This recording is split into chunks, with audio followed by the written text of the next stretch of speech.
को आज हम समझेंगे कि नियो कॉलोनिज्म क्या होता है। सुबह इसका टॉपिक दिया गया था, कुछ लोगों ने अपने विचार रखे, उनको समझिए। नियो कॉलोनिज्म का मतलब हो गया नए तरीके से जो कॉलोनिज्म फैला हुआ है उसको नियो कॉलोनिज्म कहा गया। नियो मतलब होता है नया, ठीक है।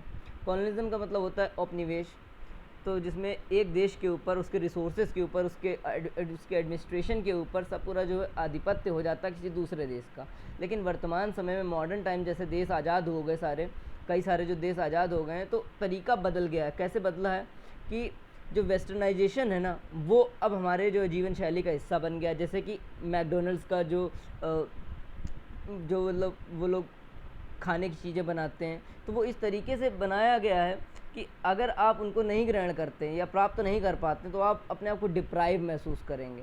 इसका मतलब क्या है कि वो आपको डायरेक्ट करते हैं कि आपको क्या खाना है, क्या पीना है। अगर आप वो प्राप्त नहीं कर पाते हैं वो चीज़ें, तो आप खुद को जो है महसूस करेंगे कि आपके पास चीज़ें नहीं हैं, आप वंचित हैं, ठीक है। फिर हिमांशु जी जो है इस पर प्रकाश डालते हैं और बताते हैं कि जो एमएनसीज़ हैं, जो एफडीआई है, ये न्यू कॉलोनिज्म का हिस्सा है इकोनॉमिक एस्पेक्ट में।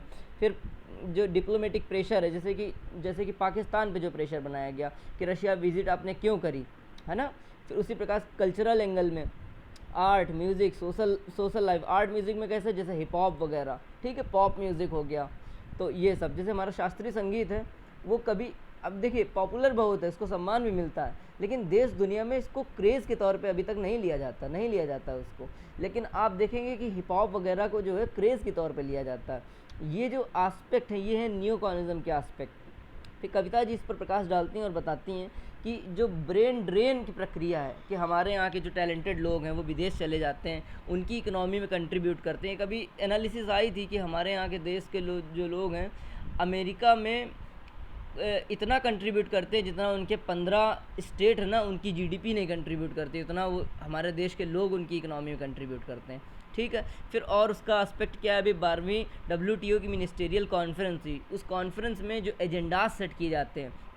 अब देखो, एजेंडा तो सब लोग लेकर आ जाते हैं, लेकिन वो सारे एजेंडा पास नहीं होते हैं। फॉर एग्जांपल, इंडिया और साउथ अफ्रीका का जो प्रपोज़ल था कि वैक्सीन्स का पेटेंट जो है उसका प्रोसेस ईज़ कर देना चाहिए, उसको फ्री कर देना चाहिए, ताकि कंट्रीज़ जो अपनी वैक्सीन्स की डिमांड को पूरा कर सके, वो नहीं इम्प्लीमेंट हुआ, है ना, उसकी परमिशन नहीं दी गई।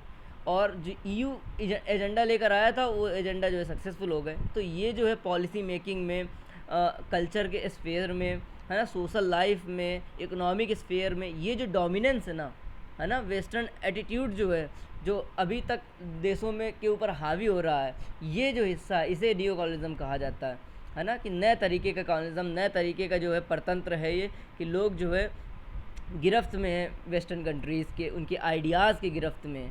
ये है नियो कॉलोनिज्म। बाकी आप भी कंट्रीब्यूट कर सकते हैं, आपकी अंडरस्टैंडिंग क्या बोलती है नियो कॉलोनिज्म को लेकर के। धन्यवाद।